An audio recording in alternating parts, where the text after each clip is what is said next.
Now, this first house right here is where a farmer lived. And that's where they put stuff out in the streets there.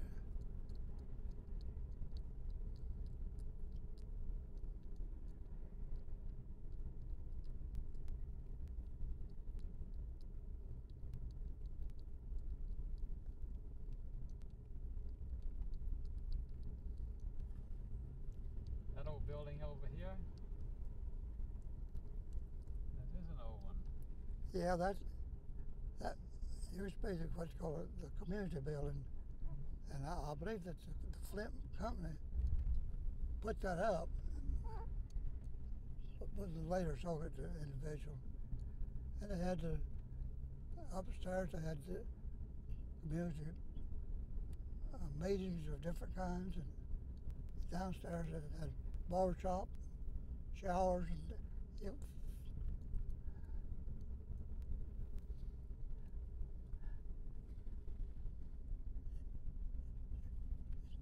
you think she remembers? Is she behind you? No. She knows where he lives. Yeah. What happened to her? She may not have been able to make the turn behind us. Is that her coming now, I think?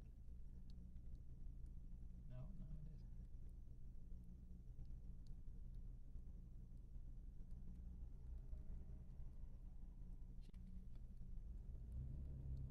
I'm going to turn on the blower now. You can stop, Jamie. I'm just getting run footage. Okay. What in the world happened to Judy?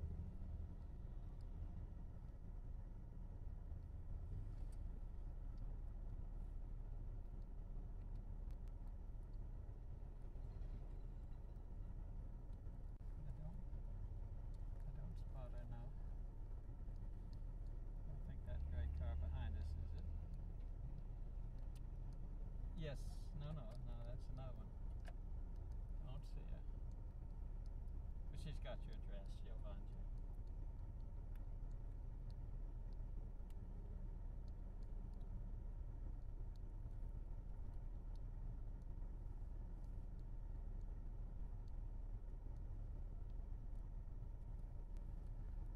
Yeah, that's irritating sometimes.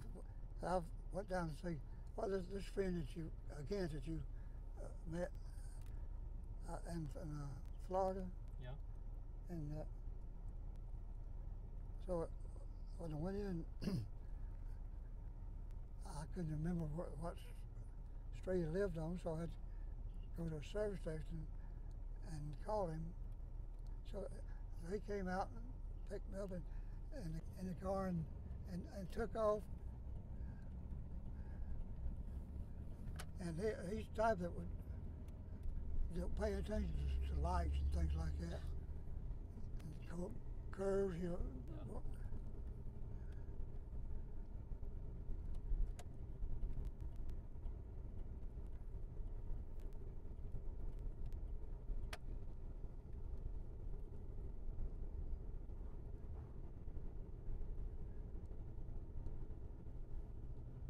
So I picked up my boy and then took off and ran through the lights, and just in a few seconds, I was so far behind, he just left me there.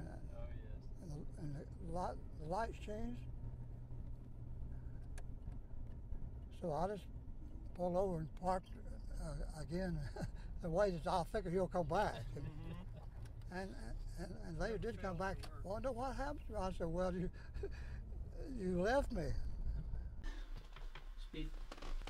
Okay, I want to show you some pictures of the 1934 events. This is one in Belmont. These two women have come to get some food from the Union Relief Place. Do you remember that, Claude? No, I don't know anything that happened in Belmont at all. See, we found this woman. We went over to her sister's house, who's 91, and she recognized it. Wow. And so we're going to be going over there tomorrow. Here is a scene in Gastonia on Labor Day, and the first Labor Day in September of 1934. And people from all over Gaston County came into the Labor Day parade. Mm-hmm. Do you remember them No. celebrating Labor Day before? No, I don't. Did they celebrate Labor Day in your factory? Not that I know of. I don't remember any special occasion like that. Well, let me. We have some movies of this same event, so let me show you on your VCR here. Let me show you some pictures of that. Excuse me, George. Yeah. Can you, something? I'm hearing a big sound of some kind. Well, the other frequency we were taking hits on as well, weren't we? Well, I was picking up radio calls on the first one, and we changed this Right, morning. and then it was fine. I Right. just got. Okay. I'll just leave it then. Okay. I'm sorry. I think. Look towards them and pick it up from there. Okay, I'm going to be showing you some newsreel footage of the Labor Day parade in Gastonia in early September of 1934, just the day the strike started. It's interesting that Labor Day had not been celebrated in this state, and the manufacturers said that they weren't going to celebrate it. Mm-hmm. But then when they announced, when so many people turned out for this Labor Day parade, they decided they'd shut down and have the parade, and I'm going to show you what it looked like.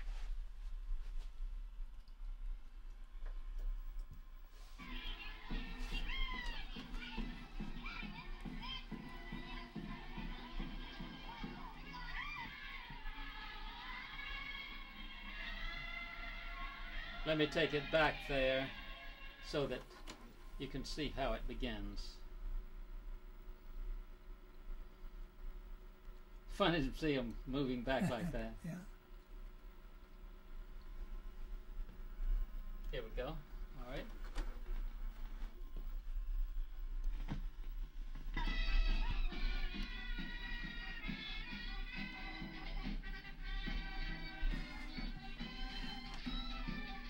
That's Main Street, all right. But I think I had done left Gastonia, you know. Well, there's some ladies in it. Mm-hmm.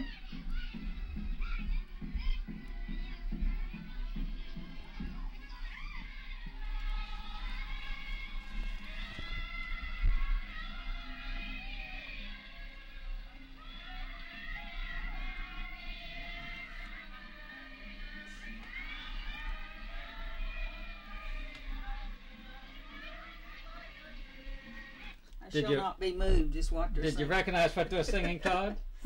I shall not be moved. Is that what it was? No, I was listening to the children. I thought the children were singing, but that's what. Yeah, they were singing it. Oh, no, I really didn't recognize that part.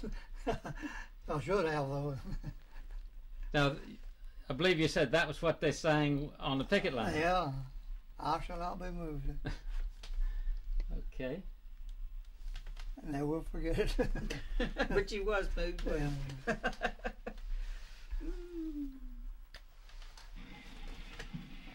not before, but events.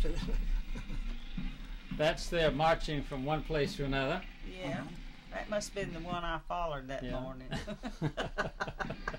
great textile strike spreads. Here are typical scenes in Gastonia, North Carolina.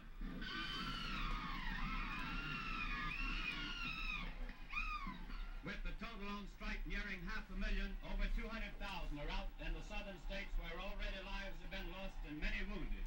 At the first reports of bloodshed in the Carolinas and Georgia, President Roosevelt appointed a special mediation board in an effort to end growing disorder.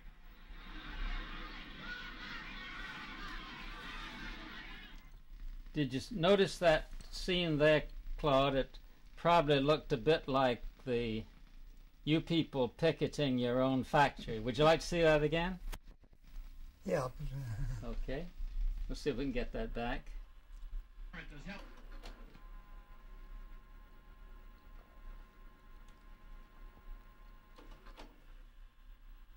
Carolinas and Georgia, President Roosevelt appointed a special mediation board in an effort to end growing disorder. Yeah. Mass meetings. This is a big meeting. helped to fan the flame.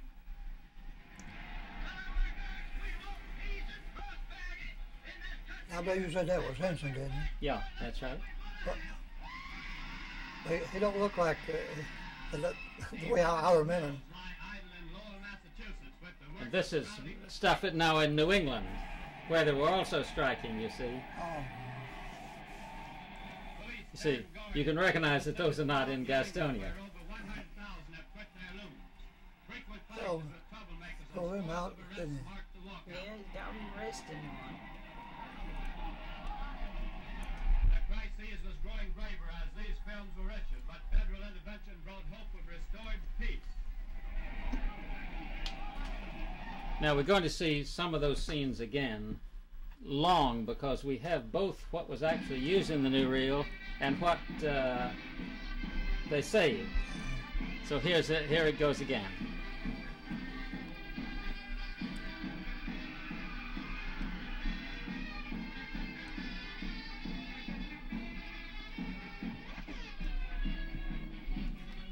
You see the ladies?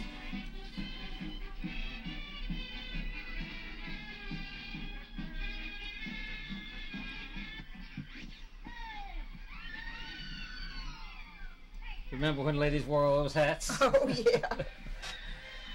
I'm glad they don't anymore.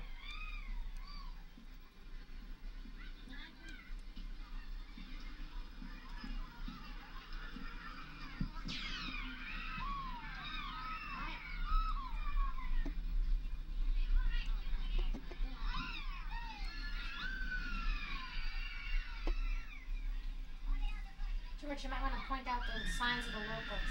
I did, yeah.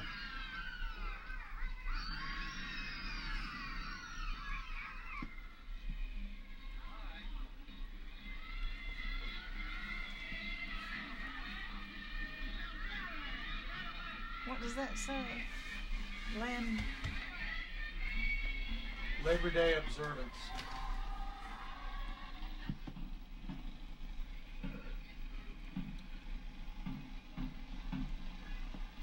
We talked to a fellow yesterday who was playing the drums and the head of the Right. parade. I said that's all new to me. I didn't know we had it.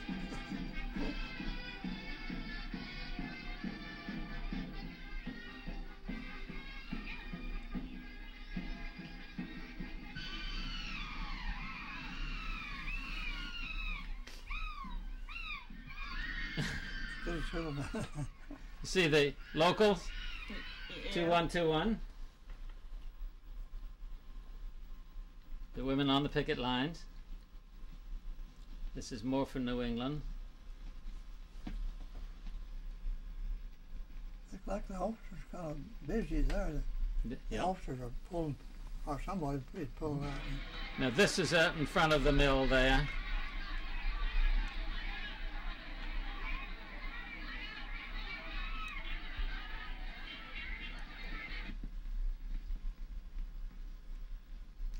And the big meeting. We textile workers want peace. Fellow workers, we want peace and prosperity in this country here.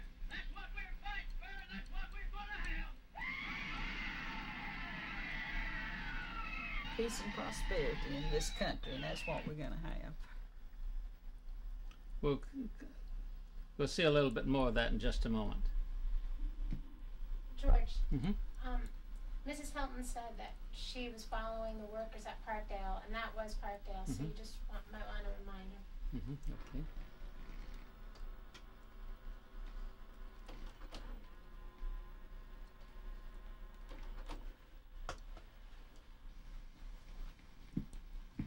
You just might have to fast forward to find him Yep. again. Where is this? I think that's New England. Mm-hmm. Okay.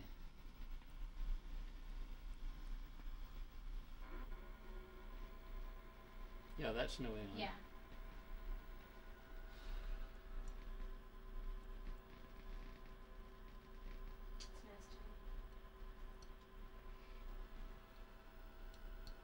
Big old New England plants.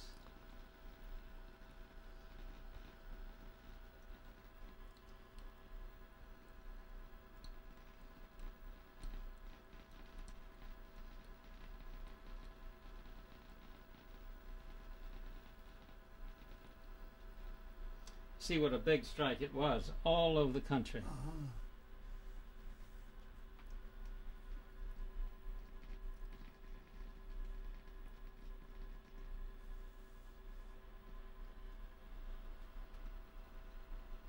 I really wasn't aware of that being that large.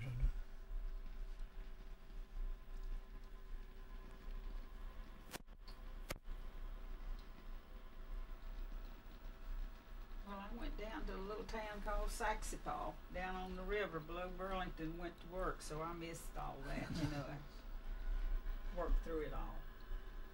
Saxapaw. You mean, but you were working at Parkdale at the time, weren't you?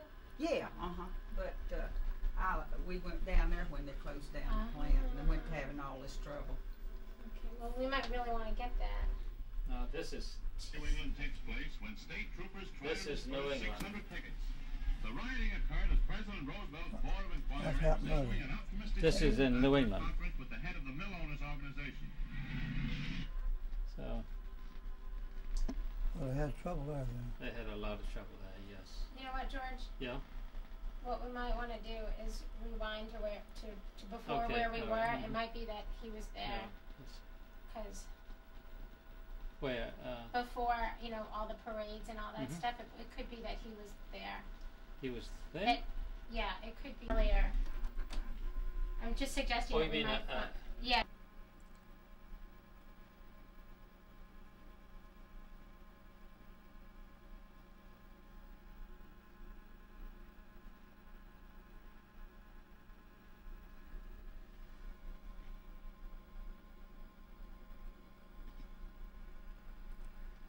All of this is New England.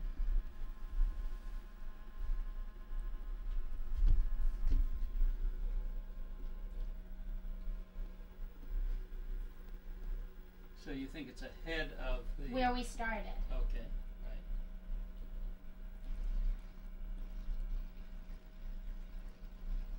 All this comes from South Carolina, from the University of South Carolina's archives.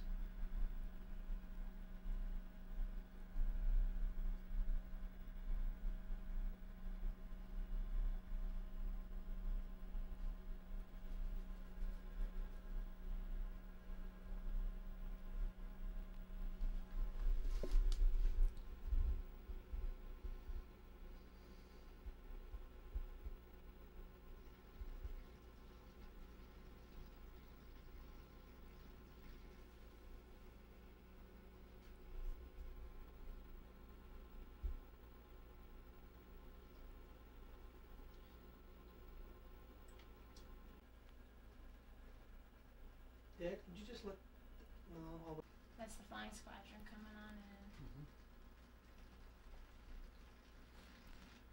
Okay, we'll start here then. No, well, he's going to speak though, right? Okay, we'll stop until.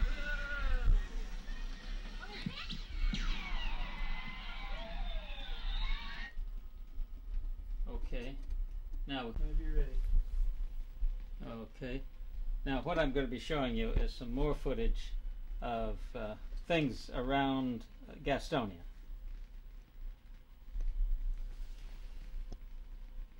Oh, come on. There it goes. That's New England now. No, George, that's Gastonia.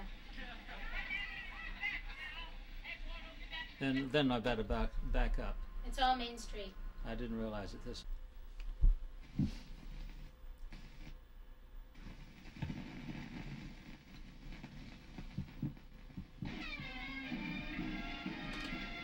Yeah, that's Main Street. You have to speak a little louder over the sound. Just say that again. Yeah, I said, yes, that's Main Street, all right.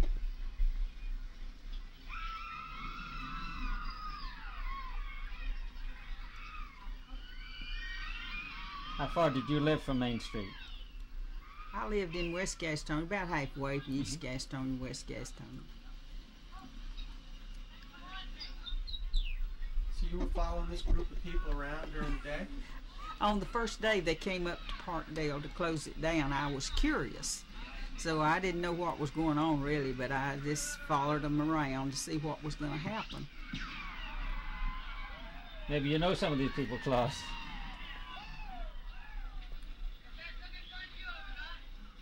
I don't recognize any.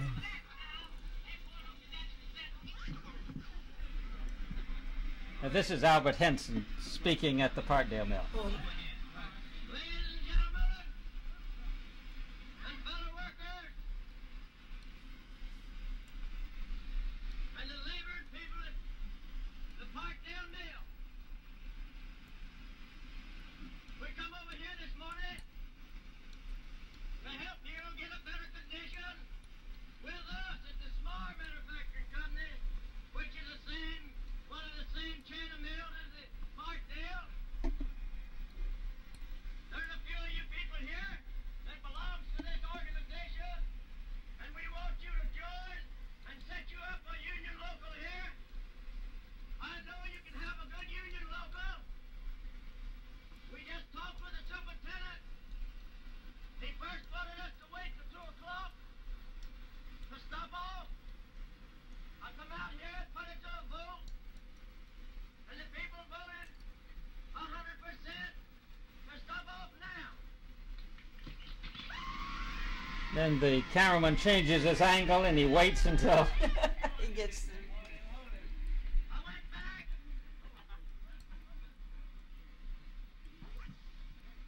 I went back in another conference with the superintendent, and he asked me how long we give him to stop off, which we realized that we have to give him time to raise their weights and take care of the roller, because we want to work again. But we want better conditions when we work again. What happened?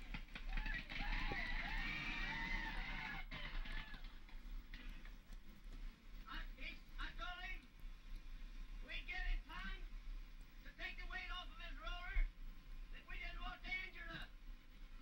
And he asked me if we'd give him till 10 o'clock. And I told him yes. He said he'd stop off at 10 o'clock.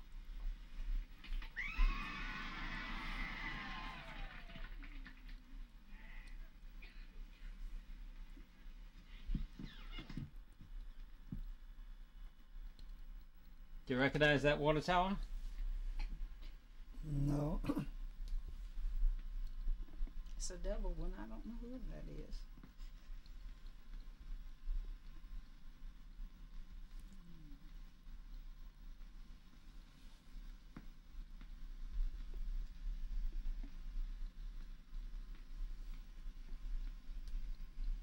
Could that be the Parkdale Mill? It looks like it.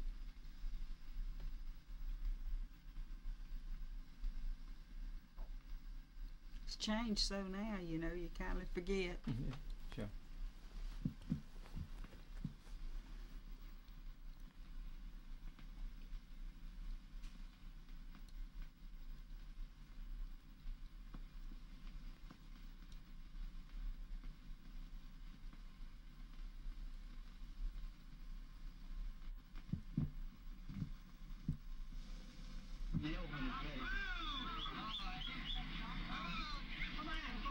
That's the fun squad. Is this the crowd? You think this is the crowd you followed around? Well, it sounds kind of like them, but I wouldn't recognize any of them really.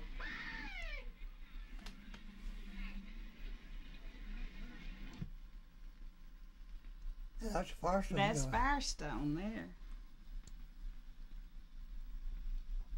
Was low ray back then. Now I really remember more about Firestone in let's see, 1927-28, when they had a strike. 29. Well, it was right in there. Anyhow, I heard the shot that killed the chief of police. We lived a few houses from where they were meeting, and they called in, I guess it was the cavalry, that rode their horses around. And we wasn't living on Firestone, but we lived close enough that I remember it well. He's back to Parkdale, I think.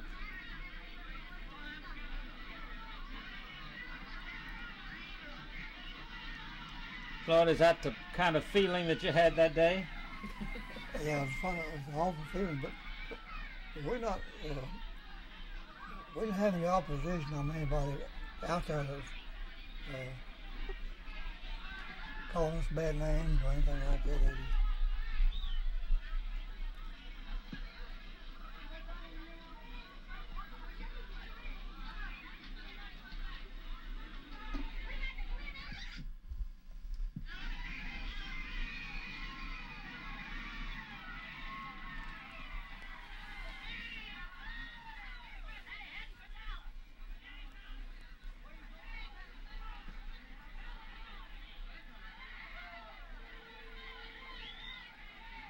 Did you hear what he said, George? We're heading for Dallas. Next town. We're heading for Dallas, the man was saying. So that was the next town. You were saying that... Excuse me, can we turn this off? Because if we want to talk, it's just there's a really bad flicker, audio flicker from here. Audio flicker. Just mute. Hit the Yeah. mute button.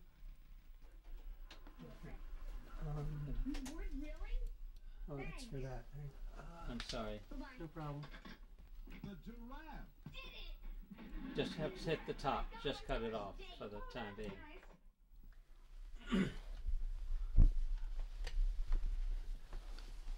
You were saying about how your thing was different from this. You said you didn't have any opposition or anything. yeah. No, there wasn't any yelling, back and forth from our group to the workers that were doing it.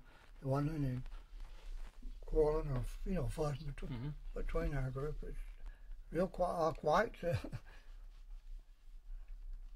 What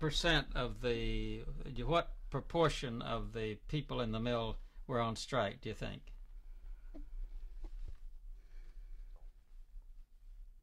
Well, I suppose there must have been about at least 85% of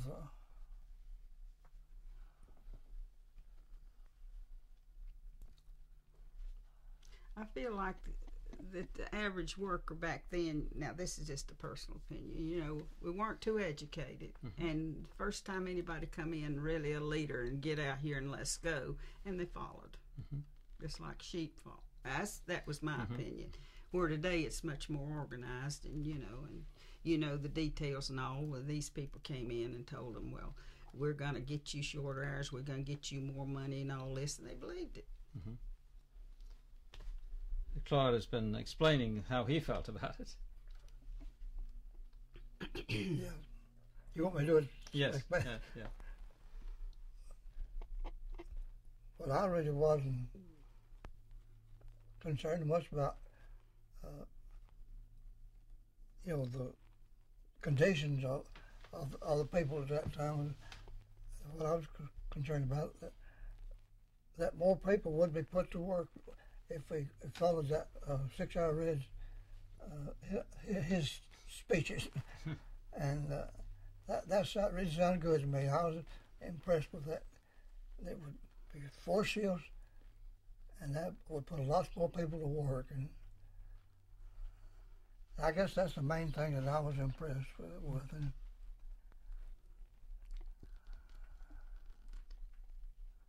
Okay.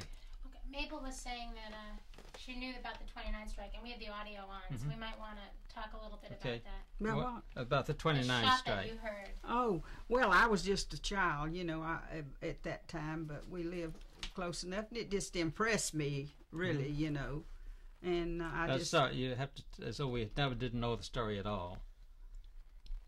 Well, I don't know either. No, but I mean, just started, said, well, I heard the shot that killed. Yeah, so well, I did. We were out playing in the yard, child, and we heard 2 shots. And it wasn't long till we knew that, because they was having a meeting about a block over. And So I don't even remember all about it, but I do remember hearing the shot and know that Chief Addie Hope was killed. And some lady, but I can't remember her name. Yeah, this was 1929. Mm-hmm. We just need to say it was at the Firestone or at the Luray. It was, area yeah, it was a Luray mill. Yeah. Mm-hmm. in 1929. 1929, and one thing impressed me too was they called out the cavalry and they rode the pretty horses around, you know, and we'd run out to see the horses, and just things like that impressed me. Wasn't there a Wiggin woman killed at that time? That's what I say. There was a lady killed, but I'm afraid to call the name because I'm not sure. I remember that there was a Wiggins lady. I don't know what side she was on, though. I don't know anything about the details on why they were killed, you know, I mean, what led up to the killing or anything, but I remember that as a child. Now, I wonder, George, if this had enough, it didn't seem to have a real effect on people joining in 34. We got that from him, Claude, this morning. Remember we talked about that? Mm-hmm. Yeah. I wonder, you know, all we're talking about is defeat here, and, you know, if you want to talk about people just remembering these big violent points, but all of this didn't seem very violent now, did it? George? You're asking a question. I didn't know who. I thought you were talking to him. Well, I am. I thought George might want to discuss it. What Judy is suggesting is that the things you remember are the death of the sheriff and the violence there and then the violence here. But most of the time we see very little violence. Yeah. That's true. And I just wondered why it is that it's the violent stuff that sticks in people's minds. I guess it scares you. Yeah. It scares you. You know, you don't know what's going to happen next, because my mother got us in the house, you know, and then we were scared of the strikers as kids. I don't know how the adults felt, you know, but you seem to have two distinct memories: one of the gunshots, and the other of the horses. Yeah, yeah. So I mean, on one side you've got the fear of, okay, there's somebody shooting at somebody. It could be me. It could be somebody else. And then you have this childlike memory of these big soldiers on horses. Yeah. So, you know, on one, but we've been to places where you could take both hands and end up with people being shot. You know, 9, 10, 12 people. And a lot of just random violence. People being beaten up, that sort of thing. And some people remember it a different way. And I was wondering why some, you know, you have two distinct memories of the same sort of thing. Yeah. You know, one very bad and one kind of better.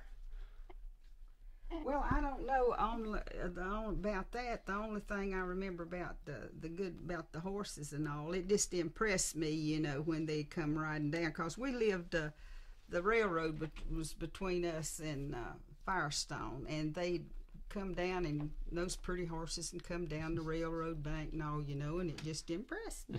Sure. Mabel said you went to work. George, you could ask this. She went to work somewhere else during the strike. She left the Parkdale. You were working.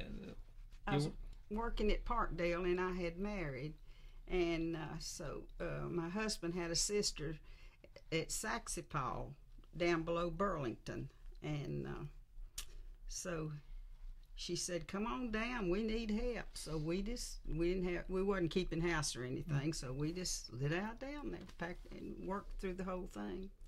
So you worked through the whole strike down in Saxipol. Yeah, sure did.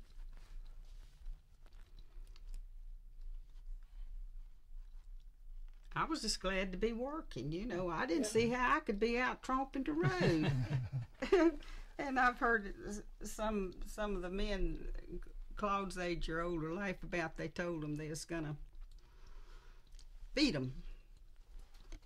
You remember Forrest Clark carrying on about that truck coming down there? He said, "Boy, the food truck was coming. Food truck was coming." He was a character anyway. He got there and had some fat back and what on it? No, Wasn't very little. I know that most of the things they bought partner was fatback. That's what they brought back. Can't help it. It fell out. The microphone did. I'm sorry. You were talking about the truck. Yeah. Me? Yes. Remember it was fat back and Well, yeah, this friend, it was a standing joke with him, you know, and he'd laugh about the strike and the union, and he'd say they told him the food truck was coming, and it was late at night, he said, and said they'd holler, "Here comes the truck," and got there and he had a little fat back on it.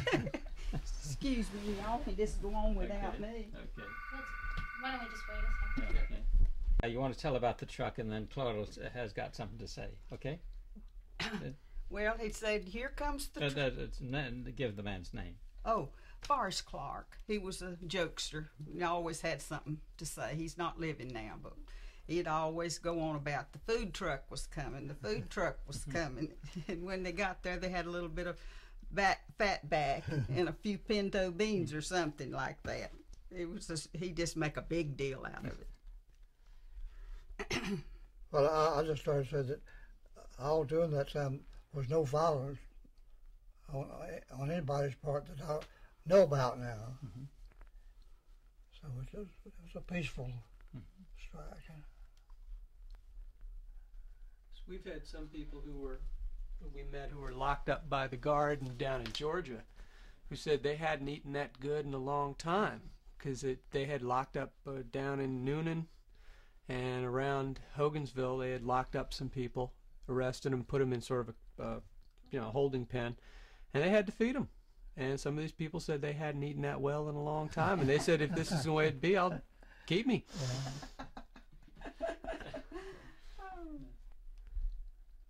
George, do you want to show them the rest of it? I don't think so. I think we've seen enough of that. Okay. Okay. I think that. What's startling is that all we really hear about is the strike part, but all this organization was really something. You know, you said you have 85% of your mill somewhat organized. Yeah, I would say that that's a good percentage, a good number of the people had their names signed on the book. I'd fill out a card. But the union didn't win. I don't know how that worked. They may have come out during all. Now I might be talking out of turn, but the mill never was organized. No, not recognized. It wasn't recognized as a union. It had been 85%. Yeah. Well, there had been nothing that I know that had happened that would call for a recognition of who was union, who was not. Never count made that I know of. Not like now where you have formal elections. That's right. Yeah. Did the union never come back? George, why don't you ask about that? We've talked about that this morning. Mabel wasn't around though. Well, did the union ever come back? Yes. They did it to Flint. I guess it must have been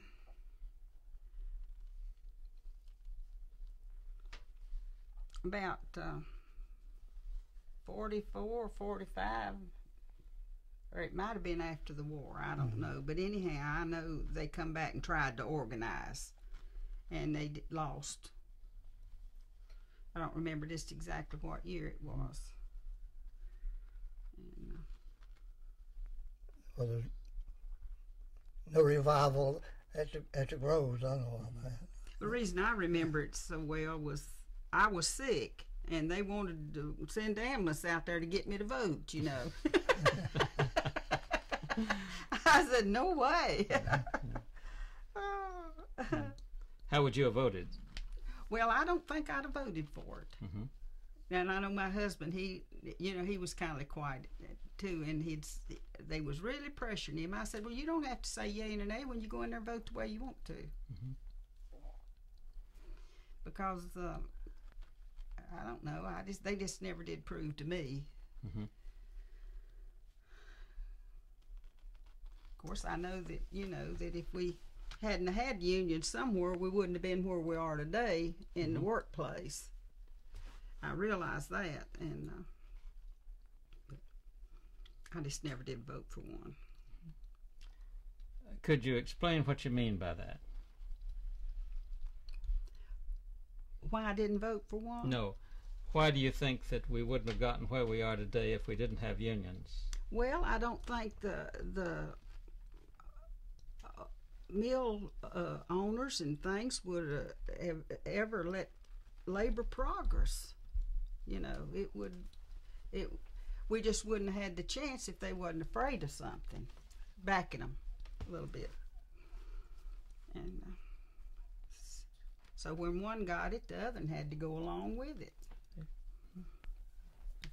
was interesting. We were talking with a government mediator the other day who was very experienced at that time, and he was telling us how after the NRA got declared unconstitutional, he went into the mills and how they were persuaded to keep the hours down and so forth, and how the mill owners did work together. Yeah.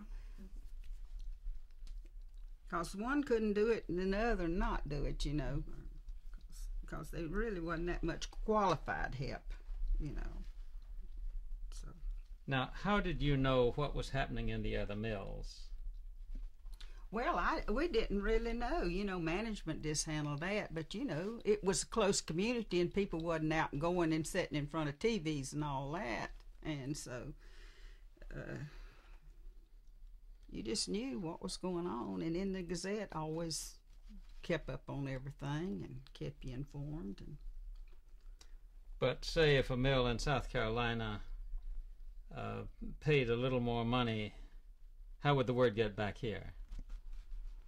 Well, I don't know, unless it just be word by word of mouth, or, you know, or some reporter would find out about it and report it. Some of the good help would go to leaving, because people didn't mind moving back then, you know. See, yeah. And if he had 4 or 5 people working in his family, he had a pretty good pool, you know. Yeah. Now, why didn't you live in a mill house?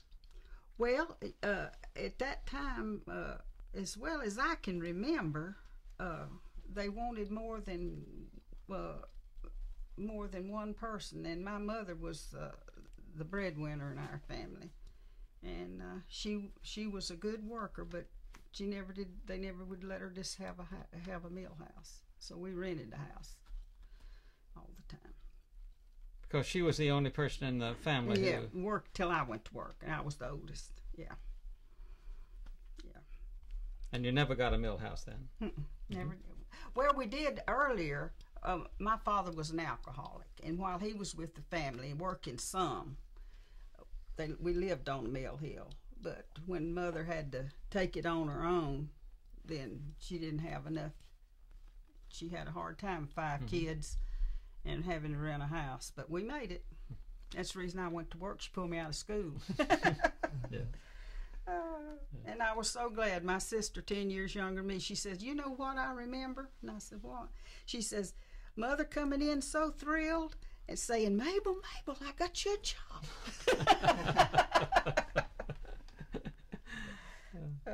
Did you hate to leave school?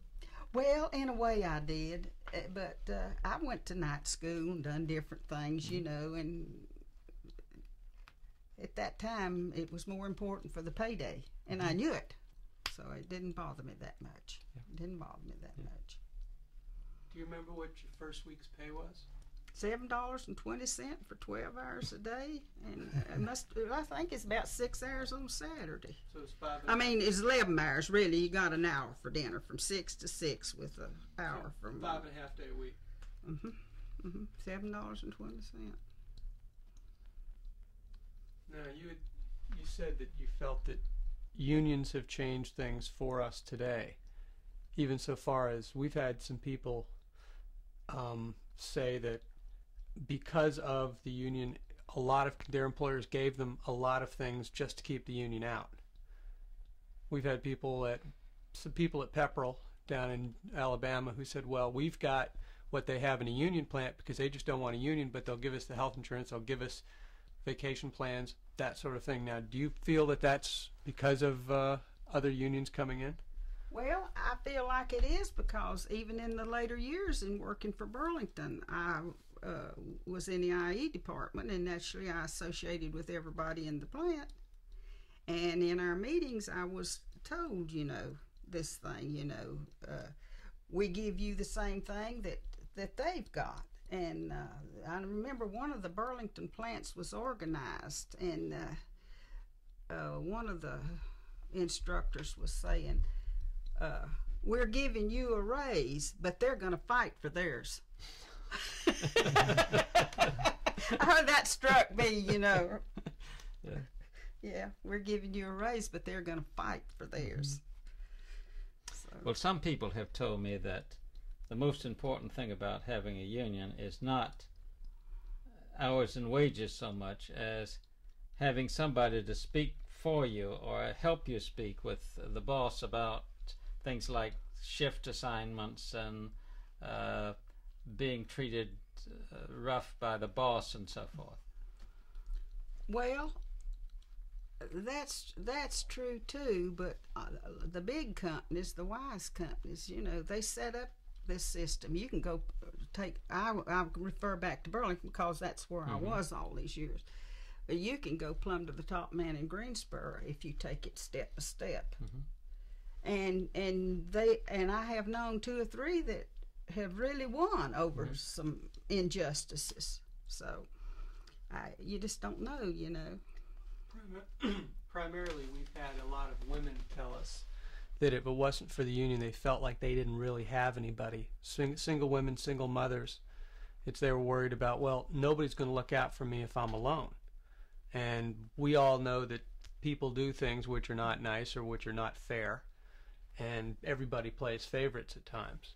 And so do you feel that by having a union, you've got that can be controlled to some extent, or at least somebody else looking out for you?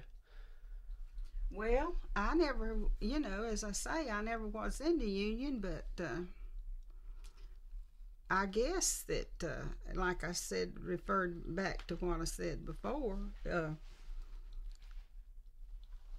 they knew they had to do, the companies had to do something to keep up with what's going on, or they would come in and organize. One more thing I'd like to ask you about. In some places we found evidence in the records of what's now referred to as sexual harassment. Was that a problem in the mills here? It was, yes, it was. It definitely was. It definitely was. Now, if you went up how was that handled? Well, it wasn't reported. You just handled it yourself and done the best you could with it, and you go on. You took it most of the time and just turn your back and straight get off, keep going. And one thing I keep referring back to, I worked out in the plant up until when they insisted that they bring blacks in, and different things. It's really insisted, and they had to do so much. And I was the type of person, done whatever needed to be done. I didn't have no job. Whatever they called for, I did. And so when they had their meeting on it, the personnel man says, well, now, if we're going to do all that, and bring in all these blacks and have to push them to the top and all, says, what are we going to do about people like Mabel that's give her life here? So they put me in IE, and I wasn't, I never did ask for the job. Well, I worked in that job for 15 years, and that's when I said I was in contact with all the people in the plant. And so that was one reason that I got promoted, but they would, now they have, I feel like the reason a lot of women's got to be fixers and all, the men they want to do something else. They won't, then they get out and all this. I don't know. I've not been in there in 10 years, so I don't know. Do you remember any blacks in the mill when you were working? Oh yeah, when I left, it was about the second and third shift was 95% black, and we'd. already, you know, they had black supervisors and things like that, and they had one black lady that was a supervisor on the first shift in the carding room, and and when I went in IE, the man immediately over me, he was black. He had got that job due to that. He had come out of the plant, and then when they took me in for the interview, you know, they told me that they knew I was the type of person that I could handle. Like, you know, some people had so much prejudice, you know, they couldn't work with the blacks and all that, and so I was kind of a troubleshooter all the way through. Well, thinking back to when you first went in the mill, did you see any blacks in the mills then? Oh, nothing but the cleaning crews. They used to have the cleaning crews, and they would line up 7 and 8 across with the men with their brooms and brushes and scrub the floor, you know, and that would, other than that, you know, unloading the cotton, and just those kind of jobs. Nobody was in the mill whatsoever. I remember when the first black lady come in the plant, and she had a real good personality, and she made it real good. She's kind of a pioneer too, you know. Did you ever question that when you were first working in the mills? When I was first working in the mill, no, because it was just a way of life, you know. I just never did even question it at all. I'm with you, because I grew up and I never questioned why there weren't blacks in my school. Yeah. It didn't even occur to me until I went to Chapel Hill. And then I was in the YMCA, and Frank Graham started bringing some blacks onto the campus. And suddenly we got very self-conscious about this. But it had never occurred to me before. I was just the way I was brought up. Well, it didn't occur. Well, we didn't know anything else, you know. You just went your way, and But you had you were telling me about your mother having a black servant. No, I don't think she never did have a black servant. No, I'm sorry. You believe you got mixed up? I've got you mixed up with somebody else. That's right. Yes, sure. That's right. I'm sorry. Yeah. No, we never did have anybody like that as a family. When after I was married, sometimes I'd get somebody to do my washing in the wintertime or my ironing or something like that. But other than that, we didn't have any help. Can I ask a favor? Could we were really wide when she was talking about the first black lady, and maybe we could ask her the same question and just have a close up from over here. Would that be okay, George? Because it was such a beautiful, it was a real important story. The first, about the first. The first time, the first black lady that came in. See, she's watching the monitor so she can see. Well, what do you want? Well, George will ask you. Okay. Could you tell us about the first? When did you remember the first black women in the mills? And give her a name if you can. Well, I can't. I was trying to think of her name, but I can't. I can see her just as good, but I can't remember her name. But anyway, she come walking down through there, and she is very friendly and outgoing, you know. And I think everybody stopped work. Excuse me, wait, I'm not getting any sound. Okay. Okay, we'll start again. No, you got sound. I just disconnected your cable. Oh. Okay, go. You're clear. Yeah. Okay. Thank you. Okay, thank you, John. Okay, now I'm going to start after Okay. you say. I'm going to tell you about when the first black person came in the mill, and she was a pioneer. So why don't you start that way? Okay. When the first black lady came walking in the plant, I can see her yet. She was very friendly and outgoing, and she'd go down through there and throwing up her hands. I'm sure she had been instructed that she had to do that, you know, and I think everybody just about quit work and because they were shocked. we already had some black men that worked in the carting, which they had brought in a few, but now like the one that was promoted to IE, he wasn't the industrial engineer, he was under him. And now he had worked in the card room, but he was an educated, and so it was just very unusual. And then first one, then the other one came in, you know. And Claude, were you working in the mills when the blacks started working there? No. It was after your time. he was talking about a while ago about sexual harassment and things like that. I don't remember too awful much about things like that. You just accept it. But when I went to work in IE, there was two of us on the same job, a man and me. He made 50 cents more on the hour than I did. He sat and played the ball games with all the guys, and they just had a ball, and I did all the work.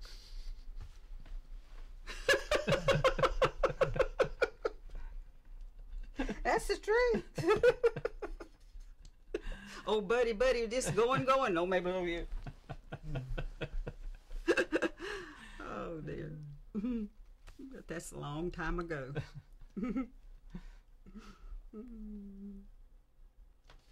But it wasn't any sexual harassment on my part. I was too bashful to.